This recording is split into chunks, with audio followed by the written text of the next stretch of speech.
Hello neighbor, I'm Nathaniel.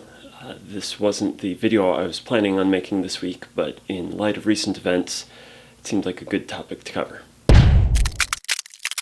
One of the easiest things for Americans to miss about the Bible, it seems, is its communal nature. It was written by people in community, for people in community. It can be hard to see sometimes because community was so assumed.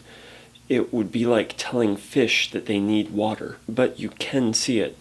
It's in communal sacrifices and communal laws, in Moses forming a community and its identity, in the people being addressed by prophets as a community, and in the people understanding their disobedience led to communal punishment. To understand what I mean by communal versus non-communal, think of it like a family with a child. The child has just learned about what freedom means and hasn't stopped letting his parents know about it. Every time a parent says no, the child responds with, "It's a free country, I can do what I want," or "Stop oppressing me." The parents will generally roll their eyes because they know intuitively this child is not a slave, but their actions affect the rest of the people in their community.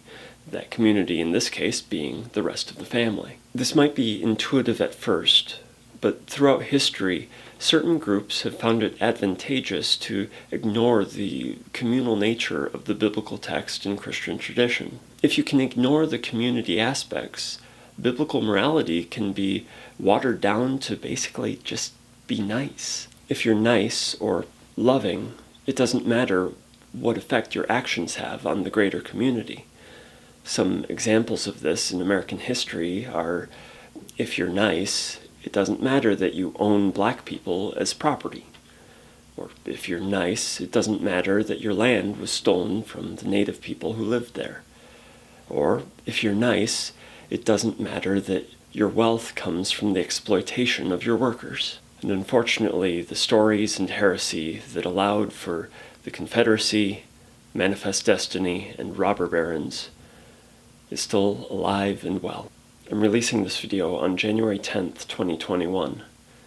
Last Wednesday, a mob of people stormed the United States Capitol building. They claimed that they were defending freedom, but it was the non-communal, childish kind of freedom. Some even wore costumes, and at least one carried a Confederate flag. Sure, one might say that they truly believe their conspiracy theories, and I think that that's true, but debunking them makes no difference. They don't believe because of the evidence. The evidence isn't good enough for that. But they need the evidence to prop up the beliefs they already have, their non-communal heresy, and their childish view of freedom. I could go on for a long time about powerful people tricking the less powerful into giving up even more in the name of freedom. I mean, tax cuts are really community resource cuts. Or we could talk about how white supremacy interacts with this story, how states' rights was the cry of the Confederacy for a reason.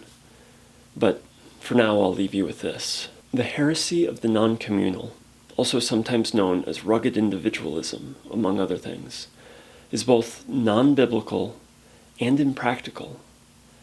I hope that we can take the good from that phase, but grow beyond it, like our metaphoric child growing into an adult. On the other hand, the child in our family community could declare his independence and kill his parents. But that would not mean that the child was any smarter or stronger than the rest of his community. And it certainly would not leave him better off. Hey, I'm still working on the first video in the post-evangelical gospel narrative series. That's still taking me a little while, so I might not have a video next week. It might be in a couple weeks, but we'll see. If you're interested, be sure to subscribe or follow, however that makes sense to you. Yeah, and thanks for watching. Cheers.